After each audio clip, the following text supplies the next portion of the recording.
for you. Massive birthday shouts going out to you as well. Priscilla Osei, my girl, today is your birthday. Happy birthday and all the best of luck to you at Pebble, and congratulations for all the things that you're doing. We are sitting down now to speak to one of the key figures for the government side when it comes to gender and social protection issues, and she'll be answering some of our questions and yours. Recently, caterers under the Ghana School Feeding Program heaved a huge sigh of relief as the government took steps to pay some of the arrears owed them for the third term of the 2022 academic year, and that happened this week. The caterers have been on the neck of the government demanding payments of the arrears. In the studio this morning, the lady in charge of the ministry, Sector Minister, Gender and Social Protection, Hajia Laraba Zuwaira Abdu, is here to explain some of the issues to us and help us to understand why the delays happened. Hajia, thank you for making the time and welcome to GTV Breakfast. Thank you for having me. I'm very grateful. How many days on the job now? And already just some few months. You're feeling the heat. Sure. And it was the caterers, right? Well, was that the first issue you had to unpack when you started? No, we have been engaging them for quite since I took over. So why the delay then? Why did government wait until things got to this? Well, I don't think government delayed in processing their payment. But if you look at what happened in Kumasi, it wasn't much about payment. It was much about prices of goods have increased, so they were looking for increase. That was some in terms of their daily what we give them. I think which that was 97. Which was 97. Yeah. Pesos. Or 1 cedi. It was 1 cedi. 1 cedi. And has that happened? Has the increase been effected? Well, we have proposed something, 1 cedi, 20 pesos for now, but we are still in talks with finance. If there will be increase, they will let us know. Is 1 cedi 20 pesos now per child? Per child. That's a suggestion, or that's what you will start paying? Well, that's what I would start paying 2023 budget. But for the arrears that are owed them, yeah, we will pay it. The assurance is that everyone has got their money. The arrears that are owed them, I've assured them. Yesterday I had a meeting with their leadership, and I've assured them today the money will hit their accounts. Another assurance, so not a payment, but an assurance of payment. The payment. The money has gone to GIFS, so I know GIFS will do the payment. They will do the payment today. But you understood the agitations that they had, that when they asked for the increase, I understand they asked for 5 cedis per child, and as against what we know to be the current situation, market prices, food prices going up.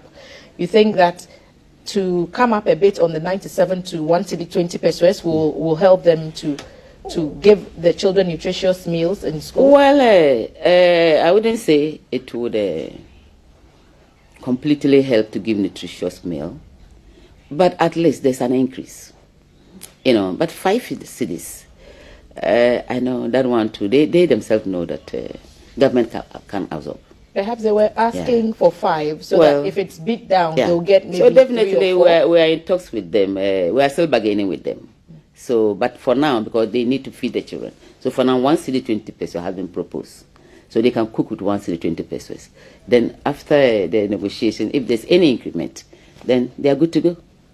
Why the delay in paying? We are talking about people who cooked last year for the third term, and they've only now received their monies. It means that for 2023, the numbers have not even started adding up yet. I don't think it's a complete delay that they are talking about, because there's a process. When you cook, you need to go through a process before you are being paid. We paid 2022 first term. We paid 2022 second term. It was left with the third term. The last 2022 third term that we are paying now. And it was because of the proposal of increment, that delay, because we're still debating with them how much to go. They were saying 5 cedis, some were saying 3 cedis, then we're still debating. And it has to go through Parliament. When you increase something it has to go to Parliament for approval. So this were all have contributed to some of the delay. Parliament has to approve the rate that we should pay. How many caterers are we talking about? We are talking about 34,800 and something caterers. It's huge. 34,800. And how much was owed them? I think we're owing them about 24 million Ghana cedis. 24 million. 224 million Ghana cedis. For only the third term? For only the third term, second term, 2022 third term. 2022 third term. Yeah. And that money you're saying that has been released? Oh yeah, it has been released. And when is it hitting the account? Today. Close of day today? Yeah. The caterers are watching us. Oh yes. I don't say things when I don't have my hands on them. Hadia. Yeah. There are people who have issues with their Eastwish cards. Yes. How is that being resolved? Yeah, I think we have about 76 of them who have mismatched names and Eastwish. Normally it happens. So what they will do, they will come to the secretariat, bring their phone number, then we'll look at it. Some use their children's phones. Some also misplace their phones and then they go to take other people's phone and then give the numbers. So definitely when you go to gifts, the original number, if it's not there, they can transfer the money. So they will come.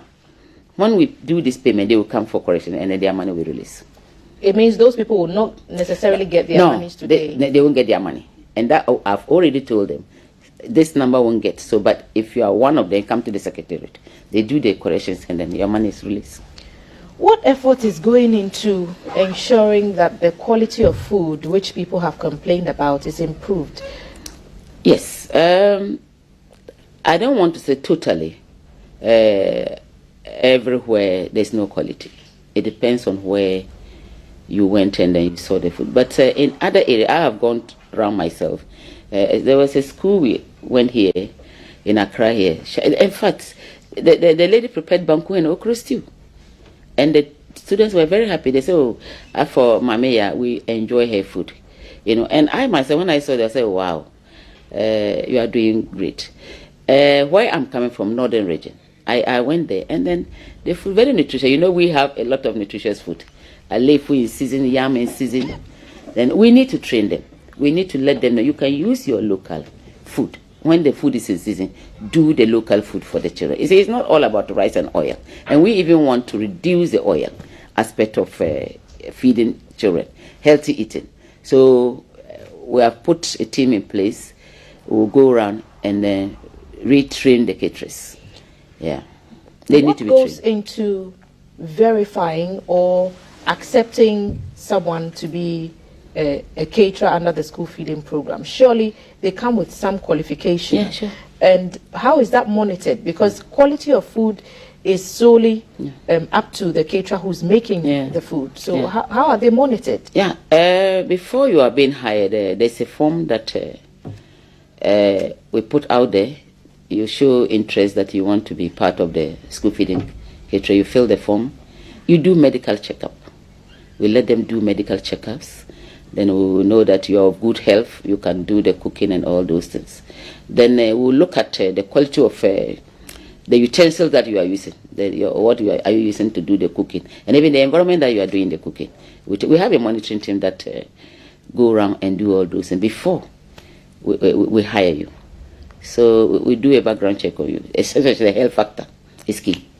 But then, so that is to, before you get on. Yeah, before you get on board. Yeah, before you are hired. Whilst you're on, is there also a monitoring team that periodically? ensures? Yes, the monitoring still do a periodical check on health. We let them go and do another health screening. You know, during the COVID, we made all of them to do COVID and then get their COVID card, and then did the booster just to make sure that they are doing good for the kids. Yeah. Honorable Minister, because you are directly in charge of this ministry, sanitary pads and the taxes on the pads are quite exorbitant. Recently, there's been calls after calls for a scrapping of those taxes. Yeah. GRA is telling us that it would require parliamentary approval to amend parts of the law that would make the removal even possible. What are you doing? You've heard the calls. What are you doing? I even had a petition. They brought me a petition.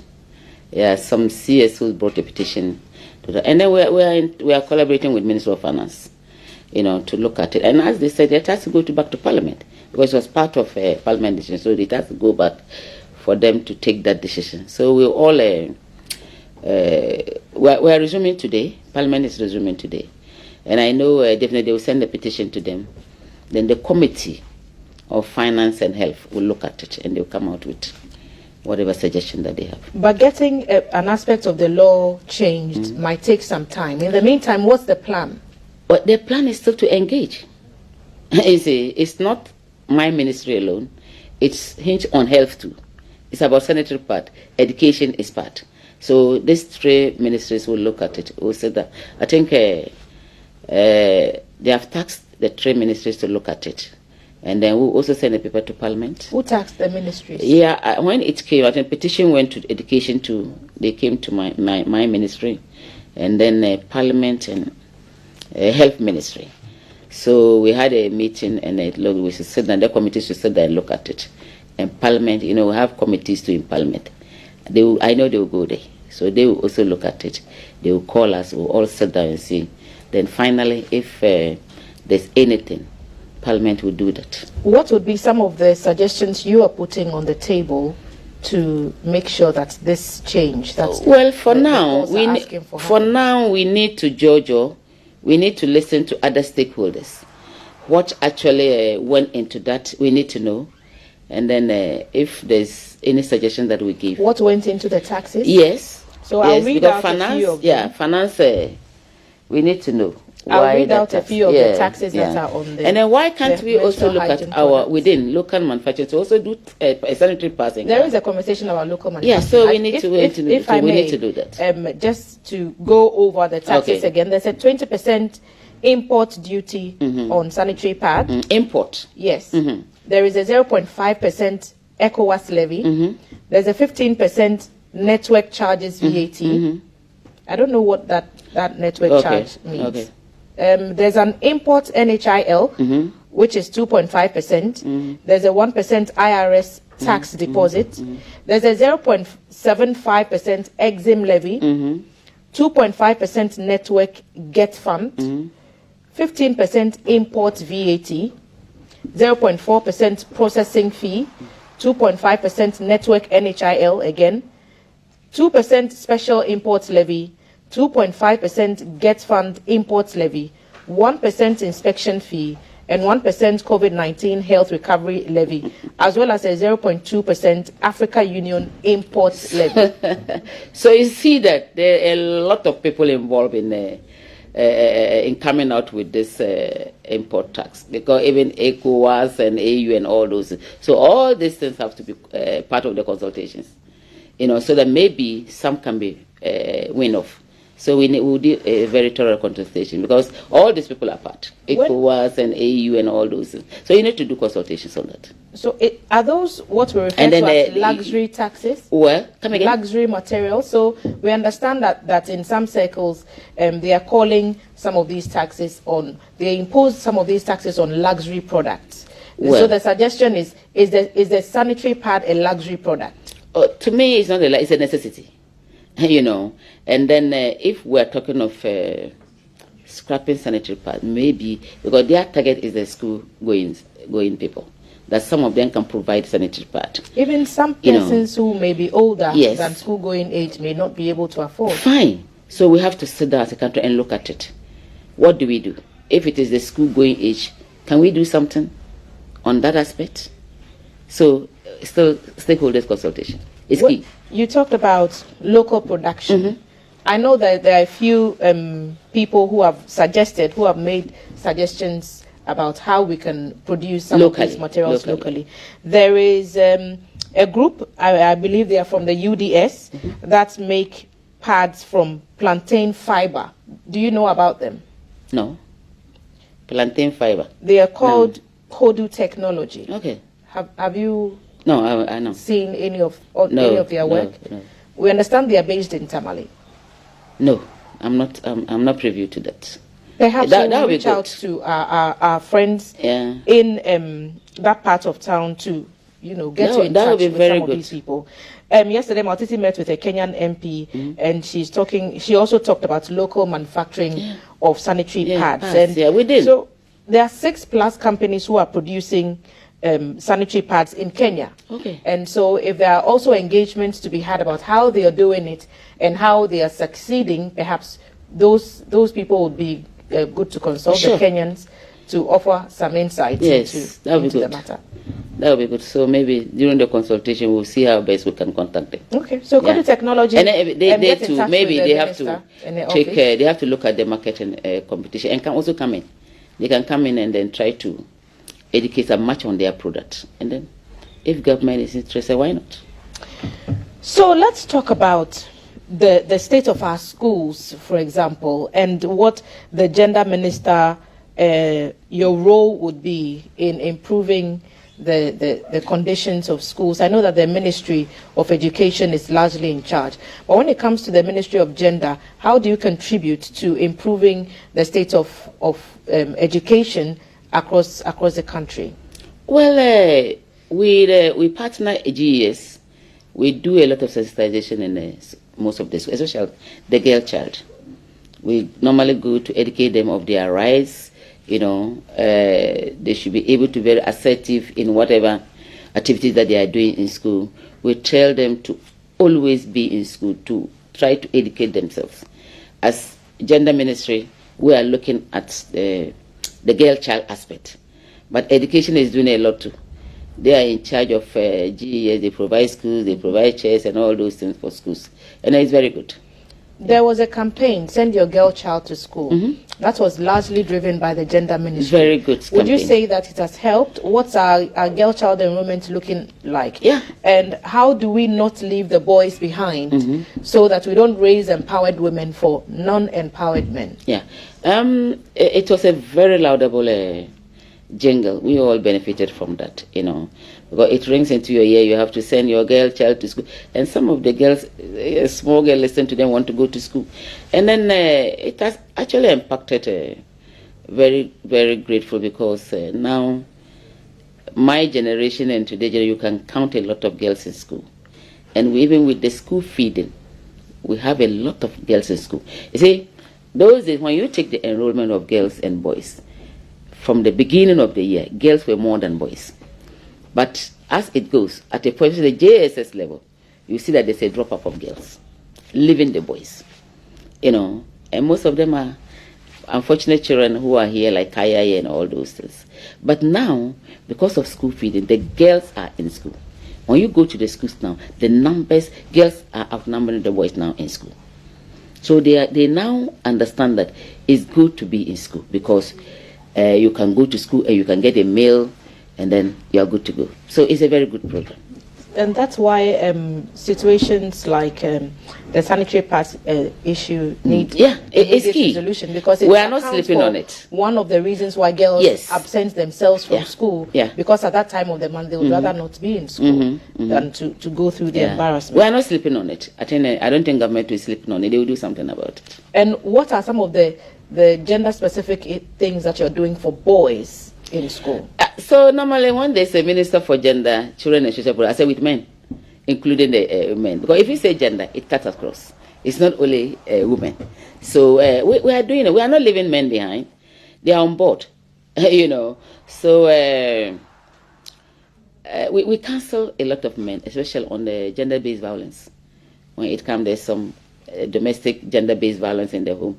We normally, when it reports to us, we normally call the man and try to sit with him and then talk to him. His communication is that, and they go back and they are happily living together. Spousal killings and spousal abuse has been on the increase recently. We see people in all kinds of relationships which have deteriorated to the point of harm and to the point of even one person taking another's life. What's the ministry doing about this recent spate of spousal and killings within relationships? Sensitization. We have been sensitizing a lot of women in the communities, and we have a secretariat for that. That's the Gender-Based Violence Secretariat. We have even gone ahead with a lot of NGOs and set up networks there. You call. There's an app that you have to call when you are being threatened in the house. You say, don't wait for it to happen. There's a number to call? Yeah, there's a number to call. It's 800-800. 800-80, if I'm not mistaken. That's the number to call? To call. If you're it's toll free. You call and nobody charges you. And 24/7, we have put people in place. When you call, they will come to your rescue. They will come with the police. If it is free, they come with the police. But if it's the man, or some of them even walking, this is what is happening in my house. Then we call the police and they invite the man. Then we talk and it goes back. The number one reason why we are told some people are not able to leave is because they have nowhere to go. Are there conversations about putting a certain shelter in place, which would be a temporary place for people to go and seek help until they are able to find their own way or to make their own way? We have shelters. We have a shelter in Accra, and we have some NGOs that we are working who have shelters. So at times when our shelter is full, we send them to those NGOs. And all those services can be accessed if the person calls the yes. number? Oh, yes. When you call the truth, some even come just with something small, a dress or one dress. We take care of that. You have to provide, immediately you have to provide all those amenities before you even start the case. So they come. Yeah. I would love you to come one day and see what happens. I think we would yeah, you have to visit. When you visit there, you'll be happy to see the call that come every day. Every day. What happens with the perpetrators? And are we able to say for certain that some of these cases are followed and concluded and seen? Do you see that they go through the legal process so that it will serve as a deterrent to other people who might be involved in those acts? We do. We follow the case to the end of it. It depends on the gravity of the case, the degree of the case. If it involves like father killing, as you're saying, this is a very criminal case, and that one should be reported to the police. Normally, there will be a desk officer who will be following, but the police handle that one. Then it goes to court. Then all the time, anytime the case is being called, we have an officer there who update the ministry where the case is. Just that we try to educate family members for interfering. These are some of the problems. They interfere too much. Family members, this is just a husband and wife, so blah, blah, blah. And that's where the problems are. So we educate them. Look, every human being right should be protected. Every human being life should be protected. So let's deal with the case. We have prosecuted a lot of people, those of that. There was a case, the man is in jail. I'm happy to hear that. Yes, because that was gender-based violence is really... Yeah, and we need to also sensitize our young girls. It is some of the things that we see in the media and everything normally doesn't apply in real life situations. Some of them we need to educate a lot of girls. Explain that. Yeah, because if you look at a soap novella, maybe a TV show or something, and you replicate it it may not work that way. So you need to have a very friendly conversation with your spouse and not the one that you saw on TV. Yeah, it's not always. You talk about respect for human rights. Yeah. It's 2023 and still witches' camps exist, especially in the northern part of our country. Recently, you've been on a drive to pay a visit to some of these places. Why? What's happening? First of all, what have you observed? Are their conditions any better?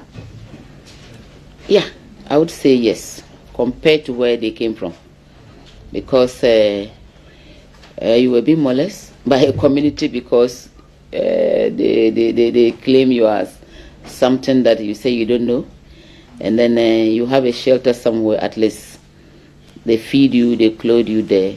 It's far better than when you are coming. So I would say not totally where they are, because it will only be comfortable in your own home than somebody's home.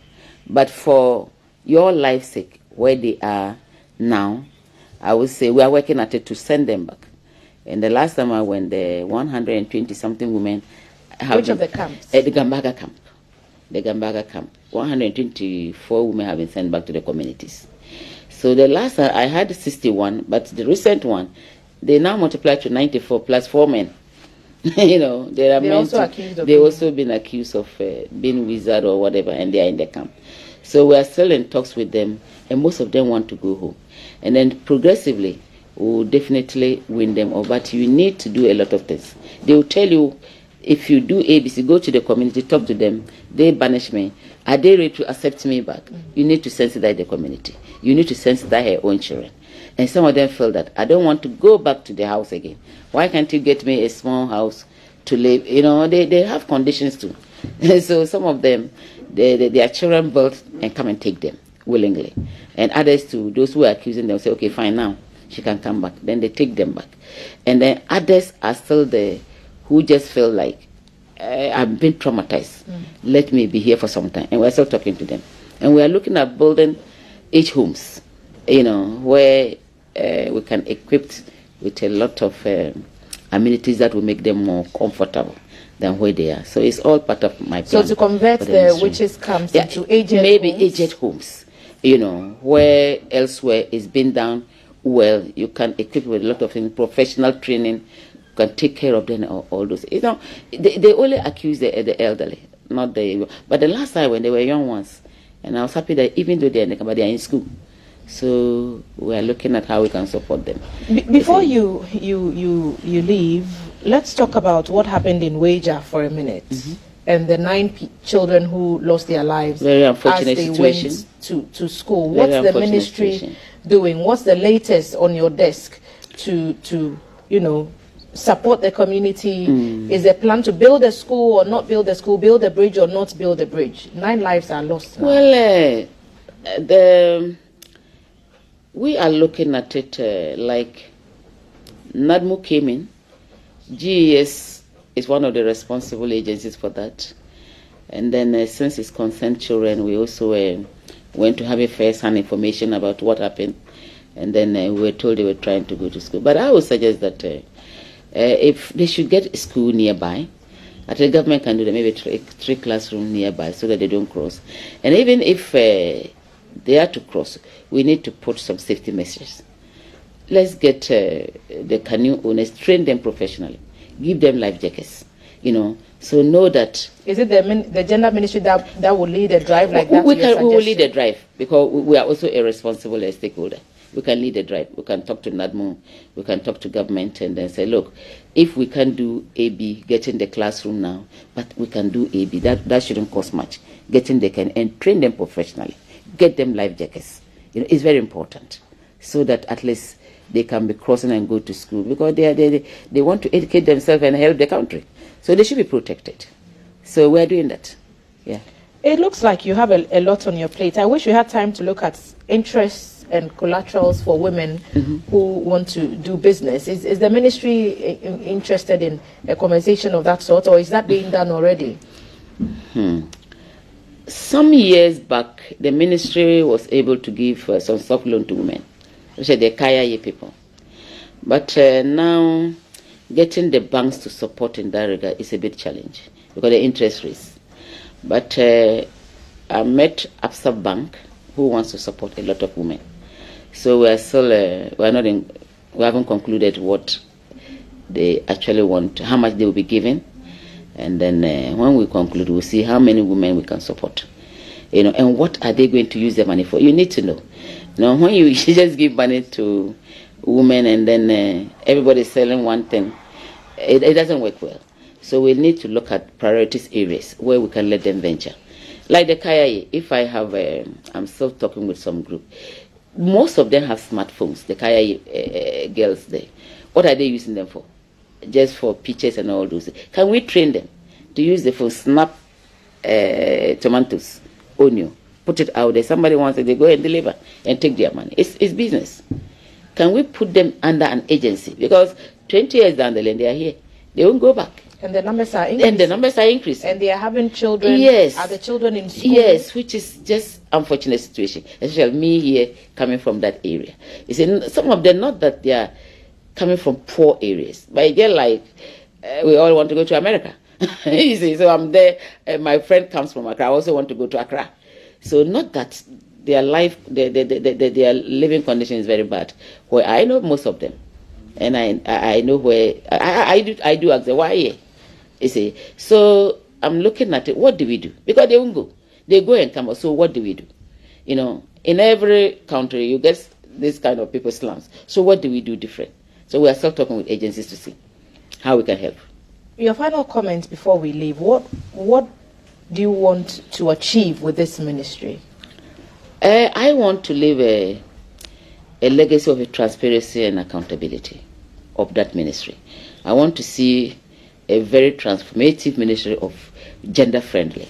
You see, so that you can walk in as a woman, a man, a girl with your problems, and we'll be ready to solve that problem for you, so that you'll be free to contribute your quota to Ghana development. Thank you. Thank you so much for having me. I'm very grateful. Minister for Gender and Social Protection, Hajia Laraba Zuwaira Abdu. I thought you would have asked him of the affirmative action bill, where every lady wants to see where it is. Well, yeah. Do you want that to be affirmative action bill will be passed. Parliament is resuming. Yes, Parliament is resuming. Should we expect it this session? Oh, I hope it will go to Parliament, because President is key to pass it. To pass it. So it went to Cabinet. There were some fine tune. We came in, we're finalizing it for Cabinet approval. Then Parliament. Parliament is waiting. They will do it. We'll follow up. Oh yeah, you have to. Thank you. Thank you so much. The Minister for Gender and Social Protection, Hajia Laraba Zuwaira Abdu, Thank you sitting so with much. us right here on GTV Breakfast. We'll take a quick break. When we return, there are more conversations. The University of Ghana will be sitting with us from the business school after the break. Okay. Hey, I say what's in the